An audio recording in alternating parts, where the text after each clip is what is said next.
Elspeth Hussey here with 7 Adelaide's afternoon news. Making news this hour, a beachside send-off for a 15-year-old boy killed by a shark on Yorke Peninsula. How family and friends are remembering him.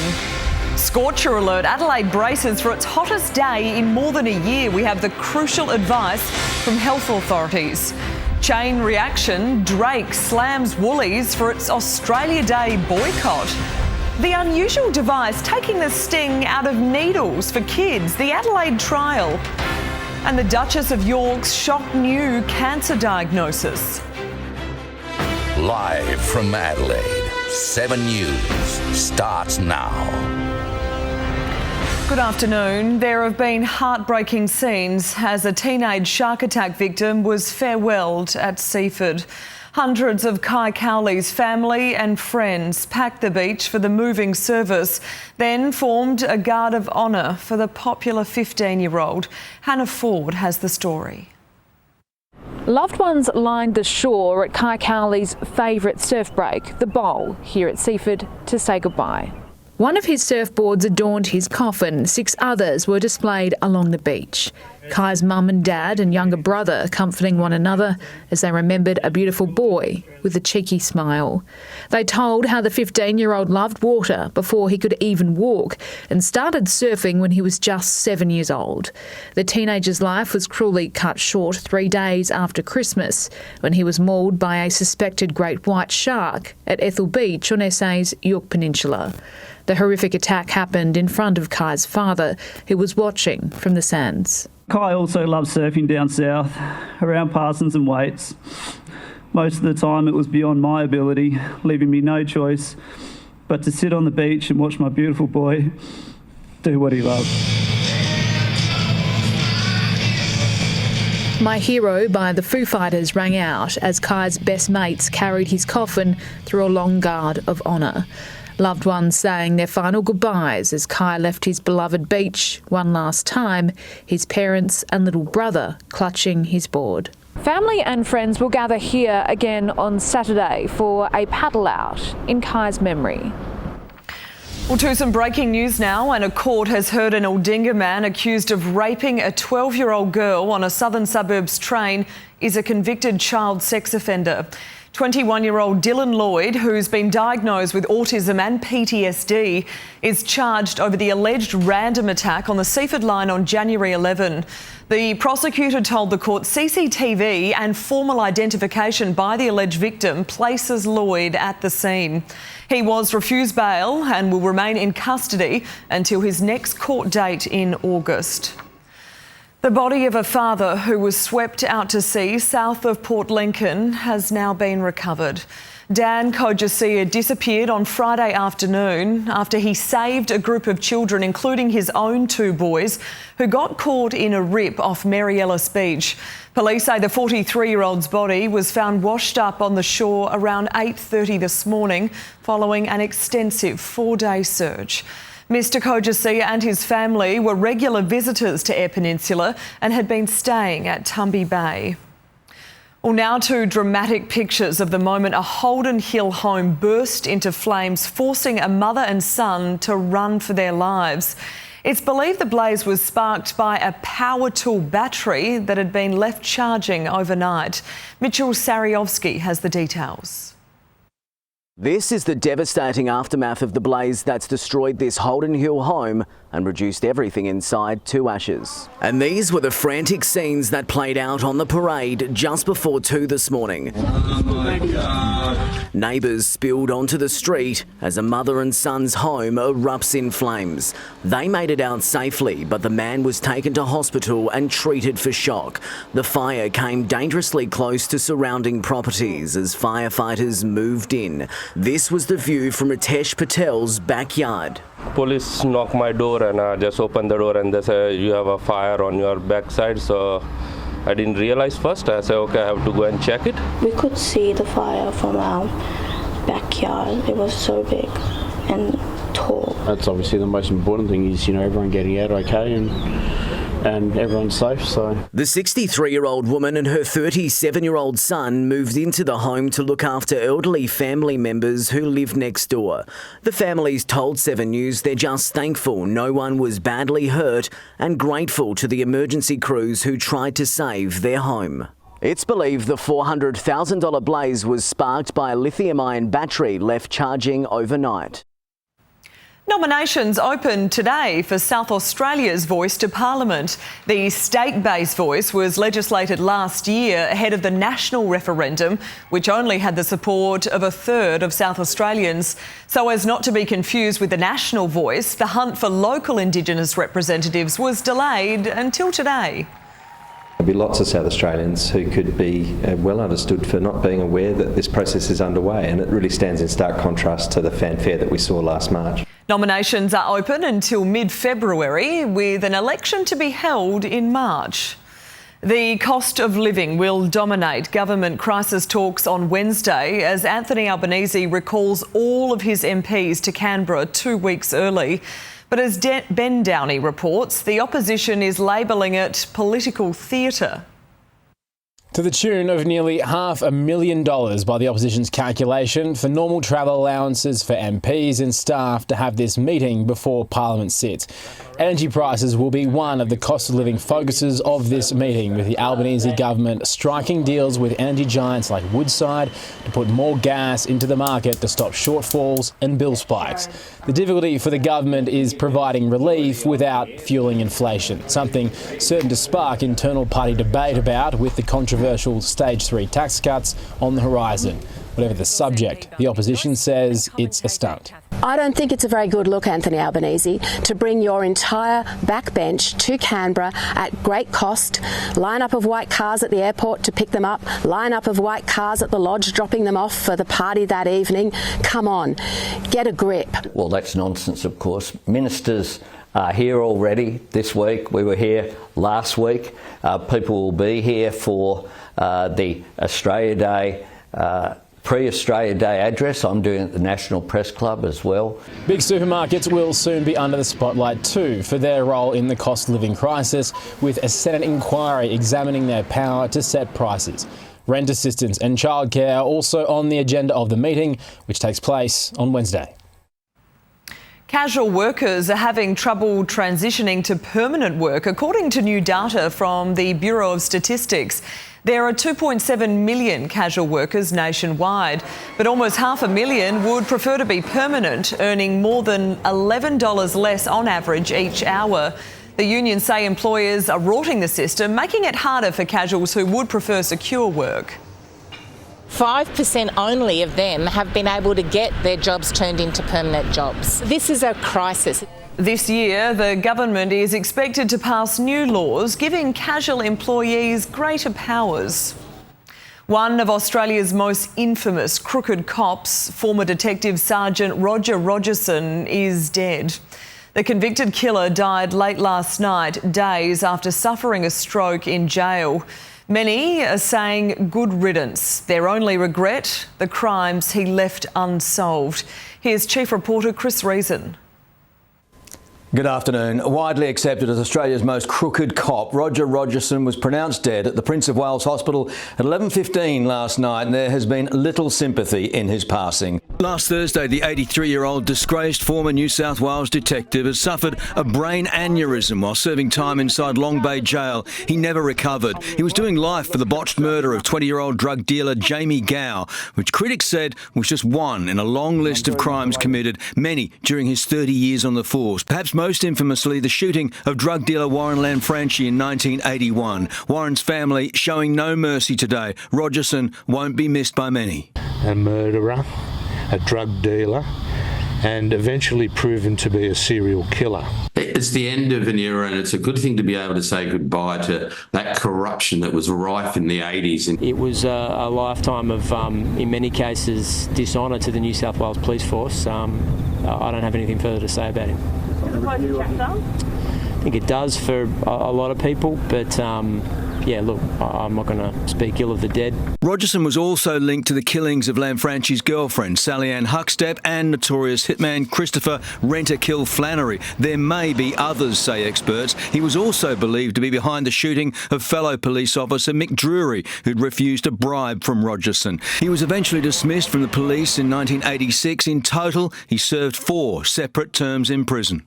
Rogerson now faces 2 more inquiries, a coronial inquest and a corrective services investigation. Authorities, though, say both are standard procedure. Back to you. Chris Reason reporting there. There are fears one of Adelaide's most important private hospitals could be forced to close as it battles a deepening financial crisis. The state government's handed over a rare loan in a desperate bid to keep the doors open. Kimberly Pratt reports. For 5 decades, the Western Hospital here in Henley Beach has been servicing the local community, but recent financial troubles could see it close. The government says the private facilities board members first came to it cap in hand in April, revealing they couldn't pay the rent. And in a rare move, taxpayers stumped up a $1 million loan to help the ailing business. We did it because we realised how important this facility is to the western suburbs and how important it is to the overall healthcare system. The hospital has 70 beds and a GP clinic that sees 3,500 patients a month.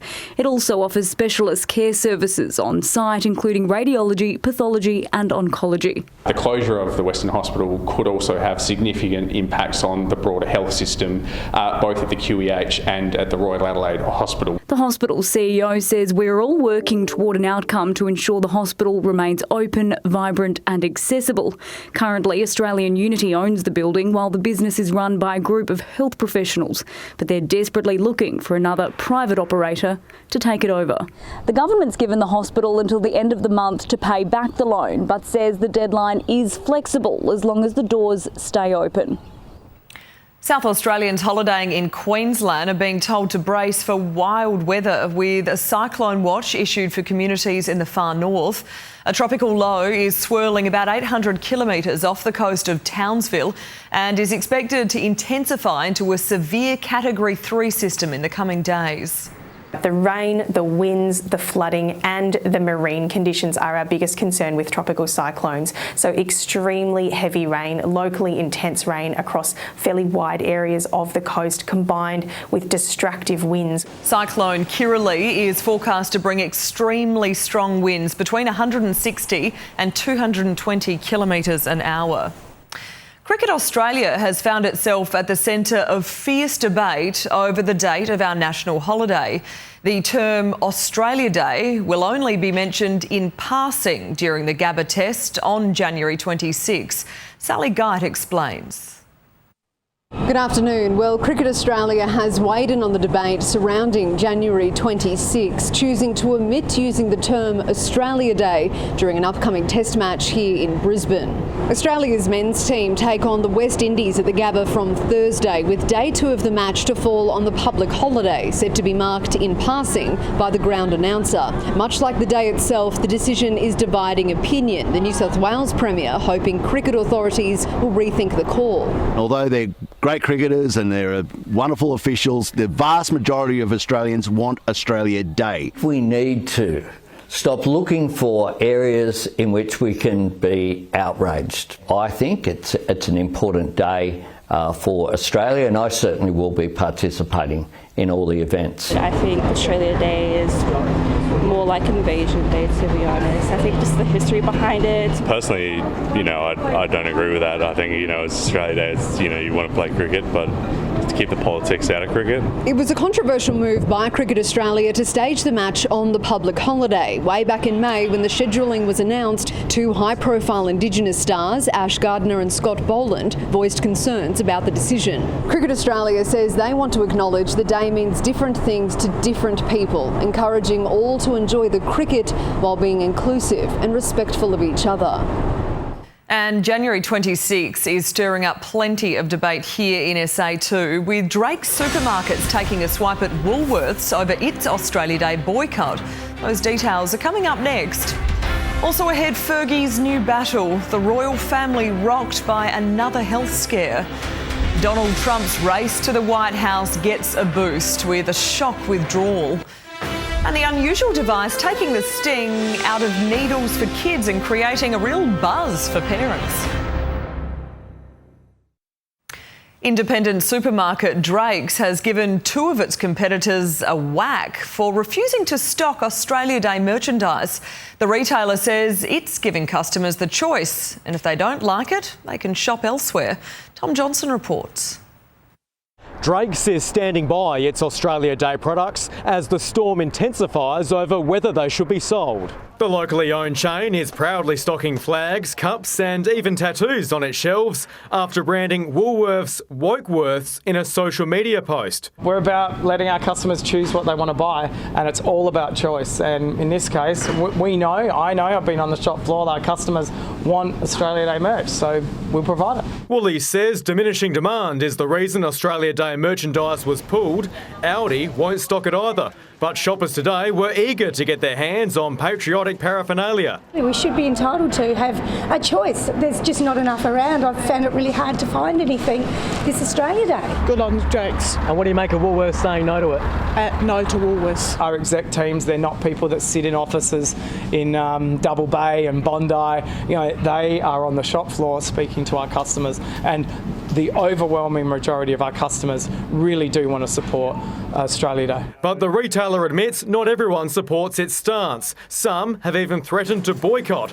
But John Paul says if they don't like it, they can shop elsewhere. The problem now for Drake's is keeping up with demand after sales spiked when Woolworths and Aldi withdrew their Australia Day lines. Donald Trump has seized even more momentum in the race for Republican nomination after rival Ron DeSantis withdrew. The Florida governor conceded he no longer had a clear path to victory in the face of sliding popularity. In the same announcement, he also endorsed the former president.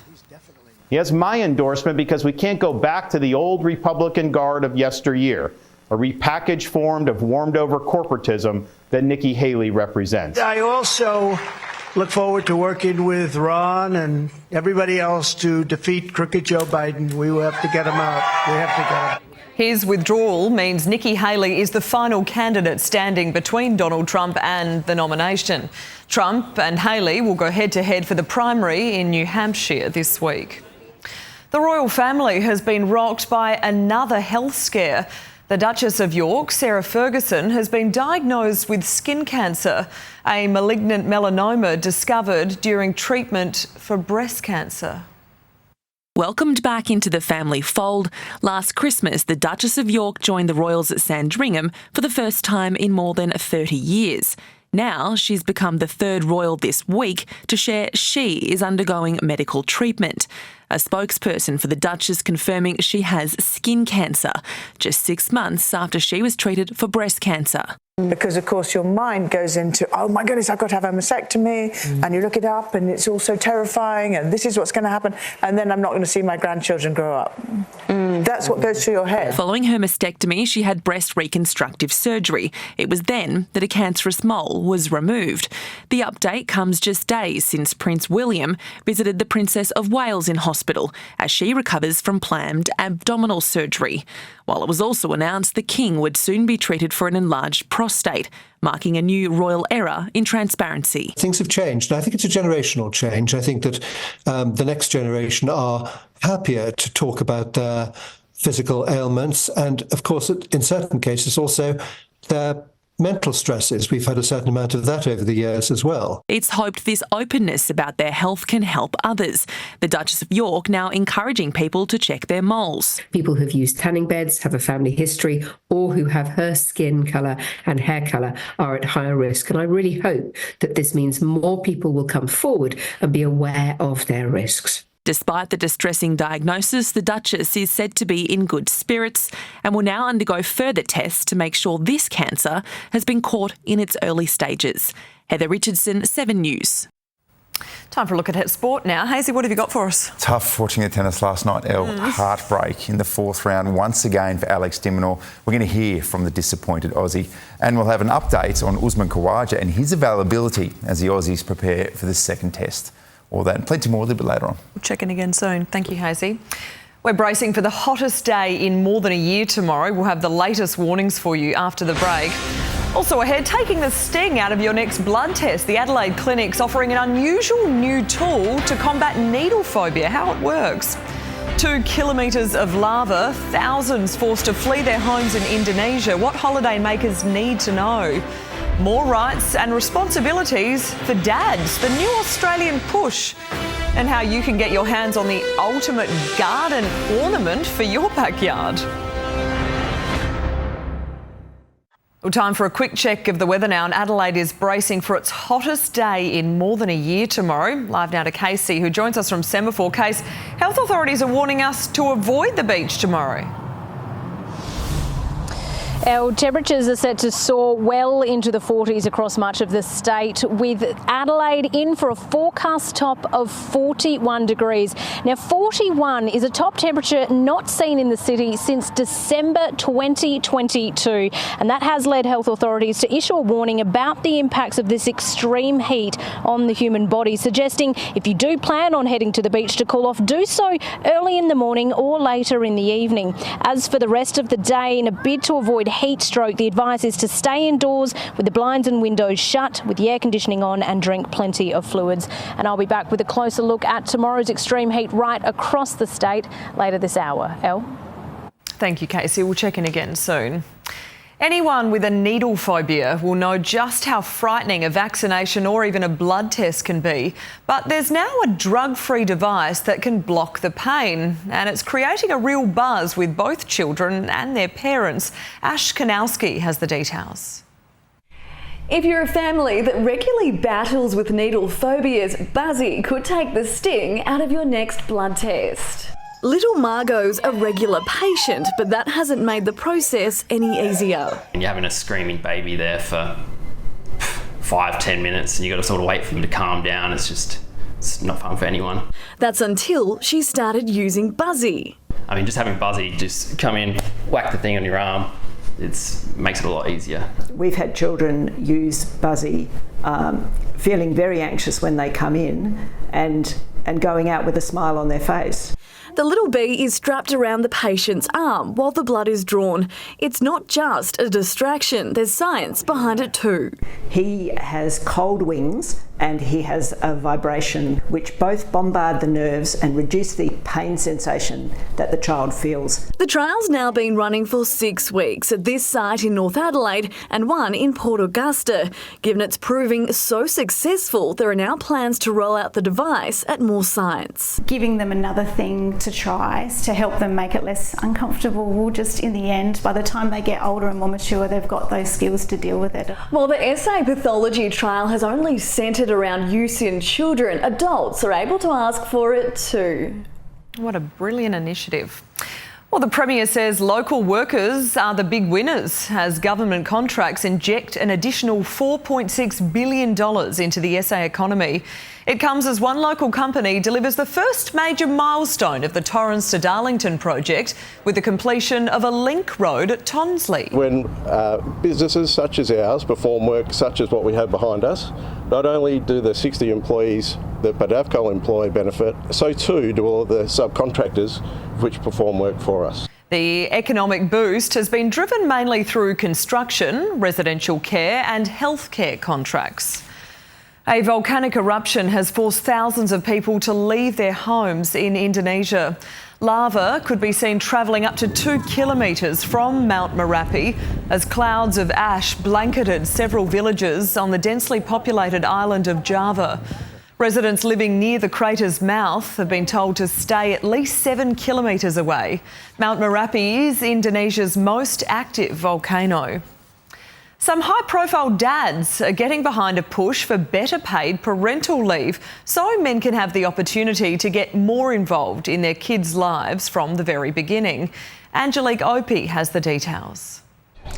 Advocates say up until this point, not enough has been done to help families out. They're calling for these reforms to change the lives of parents and children across Australia. To be able to be engaged and involved in their children's lives in the way they want. The Dads Alliance group has been formed to publicly campaign for more perinatal support, backed by famous faces like Red Wiggle, Simon Price. Dads want to be dads, and they want to have a really integral part of their child's life, and it can be quite difficult because there are a lot of other obligations. They want new fathers to be offered 12 weeks of paid parental leave. Some of our research shows that dads in Australia take less than 20% of the paid parental leave days that dads take globally. Cheaper and better childcare is also a priority, with expenses to be no more than $10 a day. A push too for more men to work in early learning. Only 3% of workers are male. High quality early education and care for our children doesn't exist at the moment. We need that. There are calls for workplaces and employers to change their tune and be open-minded in offering more flexibility to men as they start out as dads. Well, most people scour Facebook Marketplace for a new couch or a second-hand appliance, but a Melbourne man has listed a life-size model dinosaur from his backyard. Mark Jacobson's hoping someone will pay $58,000 for the 16-metre-long Titanosaurus. To give you an idea of the size of this thing, I come up to his belly. Wow, how good's this? Good luck to him. The rare dino, nicknamed Jack, is one of just 3 models in Australia. Well, after the break, getting over the post-holiday spending hangover. Coming up, how to save money as we start to head back to work and to school. And a young fan hoping to become the first Australian Open ball kid on 2 wheels. Let's check in with Rosanna now on what's coming up at 6. Thank you very much, Earl. Coming up tonight, we'll hear more from the family of the teen shark attack victim. After his emotional farewell at his favourite beach, hundreds gathered to say goodbye to the keen surfer this morning. Also, the warning from authorities as we brace for tomorrow's extreme heat. Some parts of the state are expected to reach the high of 40s, and not being able to afford to feed your family. It's a big worry for many households, especially given grocery bills are tipped to rise again this year. But tonight, we'll show you a big tip that can save you thousands of dollars each year. We'll bring you all the details tonight at 6. Great, thank you so much, Rosanna. Well, let's get a check for your finance now with Laura Bezzarati from ComSec, and it was a good start to the week. Good afternoon. It certainly was a good start to the week here on the Aussie market. We lifted by about 0.75% to have our second straight session of gains. Of course, following what happened in US markets, which hit a record high. Here in Australia, it wasn't too long ago that we were at record highs, and now we're only about 2% away from those levels, so I guess we'll wait and see what happens. Today, most sectors improved. The major banks were the main driving force of the gains. CBA, Westpac, NAB and ANZ all up in the order of around 1 to 1.5%.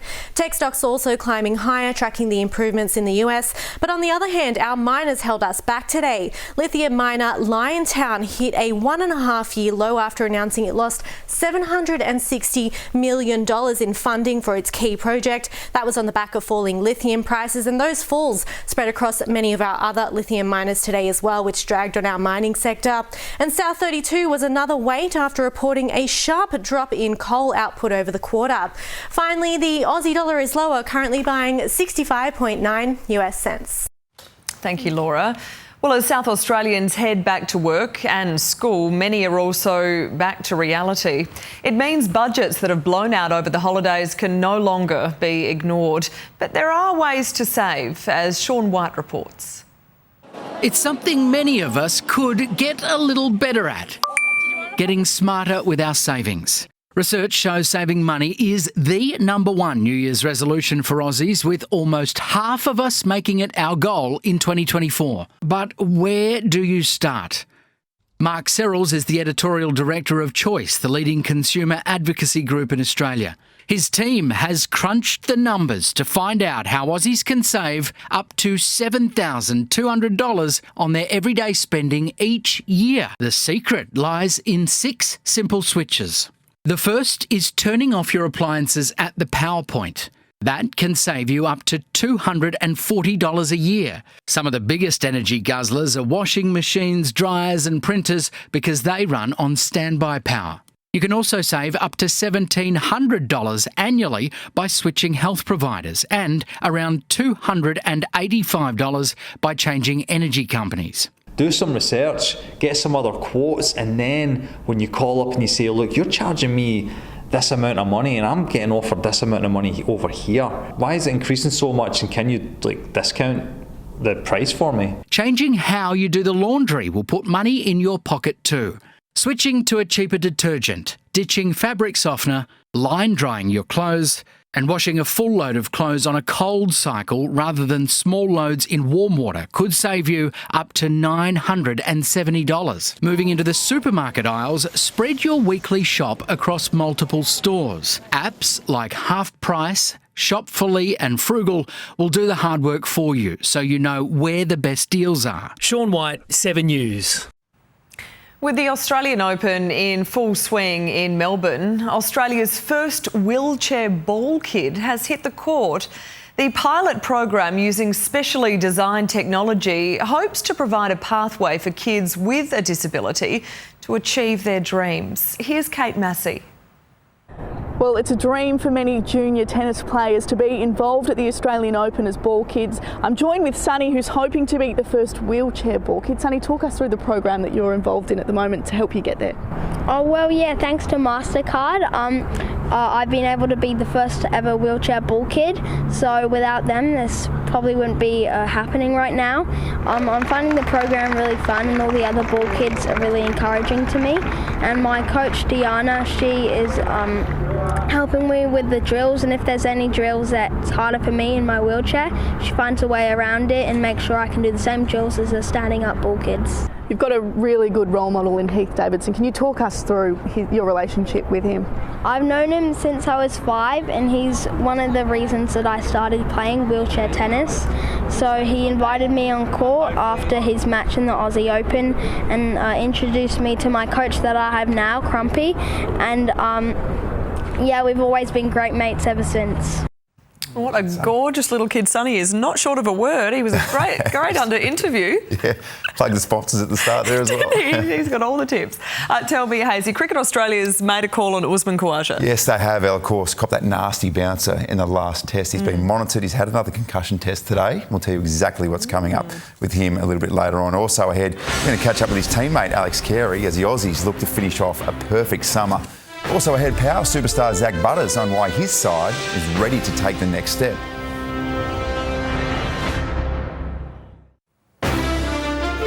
Hello again. Aussie opener Usman Khawaja has been cleared to play in the second test against the West Indies after he was struck by a bouncer at Adelaide Oval. Cricket Australia says he was assessed again today and has no symptoms of delayed concussion. He'll train at the Gabba tomorrow. Keeper Alex Carey flew out to Brisbane this afternoon and is keen to close out a perfect test summer with another win. Yeah, looking forward to getting up there and finishing off the test summer. It's gone really quickly, but it's been a lot of fun, and it'd be nice to win all 5. Yeah, I feel like I've had a pretty solid summer. There've been some difficult situations and been able to get some handy runs for the team, but yeah, would always love to cash in those 30s and 50s to big scores. We'll have more from Carey in our main bulletin at 6. Tonight it's the Challenger, the Heats and the Strikers. The winner faces the Sixers at the SCG on Wednesday night. Well, Port Adelaide superstar Zach Butters says last year's disappointing finals exit is motivating the Power in 2024. They went out in straight sets after high expectations and a top 4 finish. The pressure and handling the pressure, and probably not so much externally, probably more actually on the field. Like, the game gets more intense, it's quicker, it's faster, it's stronger.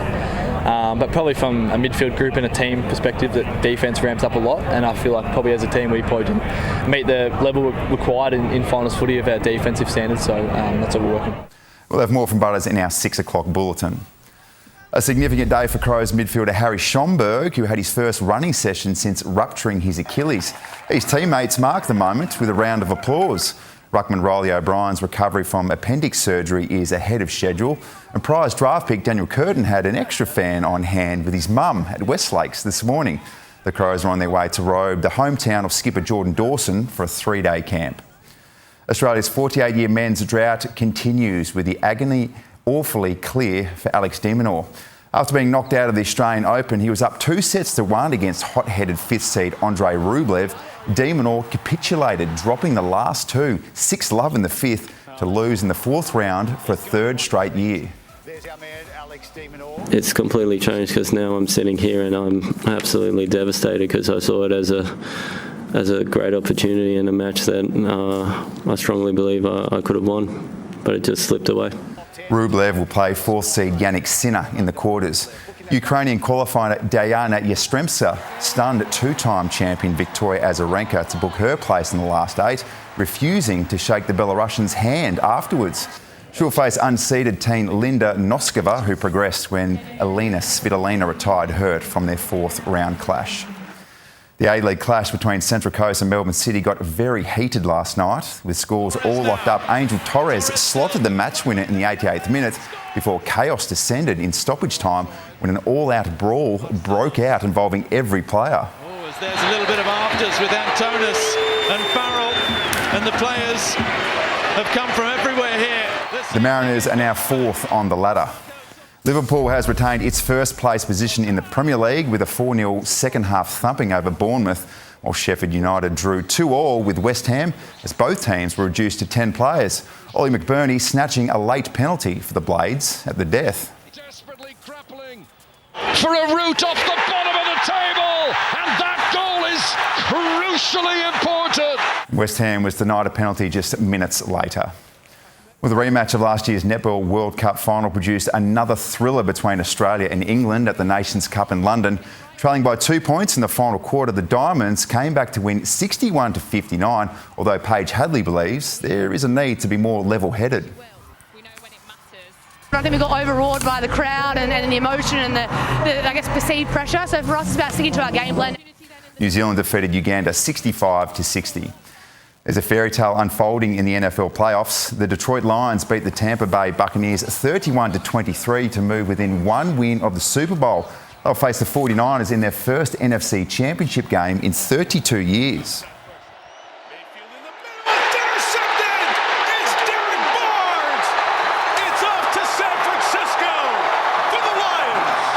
Football's greatest love story goes on. Travis Kelce scored 2 touchdowns. His brother Jason celebrated alongside girlfriend Taylor Swift.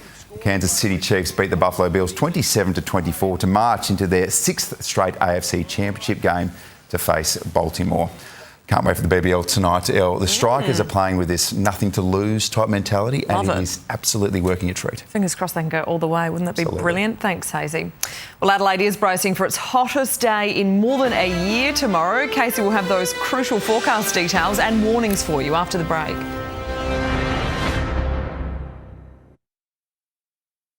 Monday on 7 News, families joining forces to cut grocery bills. We can save sort of anywhere between 10 and 30%. Boosting buying power to save thousands. The new budget saving trend taking off. 7 News at 6. Good afternoon, Dorian Tassado from the Freedom Traffic Centre. In Torrens Park, got ourselves a major crash on Blair Road near Wattleberry Road. Also in Woodville North, that's on Hanson Road near Torrens Road affecting inbound. Just be sure to check your speed. Education Road, Happy Valley. Absolutely everything is on sale at Freedom. Get huge savings store-wide plus free delivery for a limited time only. Hurry, sale ends Monday only at Freedom. That's the latest Adelaide traffic. Back to you, Elle. Thank you, Dorian. Time for more on the weather now. And Case joins us from Semaphore again. Casey, we've enjoyed some summer warmth today. Elle, some might say the perfect summer's day. It is, of course, the last week of the school holidays, so there is still plenty of families turning up to our coastline, soaking up this gorgeous January sunshine. But we are in for some pretty serious heat statewide tomorrow. The city is set to soar into the 40s, meaning we'll see temperatures not experienced since December 2022. That's more than a year. Now, as for today's temperatures, the mercury dipped to an overnight low of 14, then the sunshine and light winds helped us warm up to a top of 31 late this afternoon, meaning it is still around 31 in the city now. Elsewhere around the country, Brisbane is our hottest capital this afternoon, currently 34 there. A cool day in Melbourne, 19 degrees, while it's a warm and sunny 27 over in Perth. Now on the charts, we've got northerly winds driving all the hot air across the state over the next day or so. Behind that is a trough due over the metro area Wednesday, and that'll help deliver a bit of a cooler change. There's an extreme heatwave warning in place for parts of the northwest pastoral district. Also severe heatwave conditions about the Flinders and northeast pastoral. And that'll see temperatures soar into the mid-40s in our northern areas tomorrow, a top of 46 for Oodnadatta and Ceduna, 45 for Maree, Moomba, Cooper Pedy, Roxby Downs, 45 also for Port Augusta and Port Pirie, 40 for Renmark, Clare and Nuriutpa, 42 for Kadina and Murray Bridge, 37 for Port Lincoln, Victor Harbour, Kings Coast, Naracoorte and Mount Gambier. And a change is due to start coming in from the west later in the day with the chance for isolated showers and possible thunderstorms just about southern coastal districts at night. For the city, a warm night's in store, down to a low of 21, then heating up to a scorching top of 41 degrees, up to 42 at Elizabeth. Then that cool change will hit the metro area from Wednesday. Elle? 41, goodness me, good day to stay inside and watch the news. And that's all from 7 Adelaide's afternoon news team. Thanks for your company. Will and Rosanna will have our next bulletin at 6, and I'll see you tomorrow. Bye for now.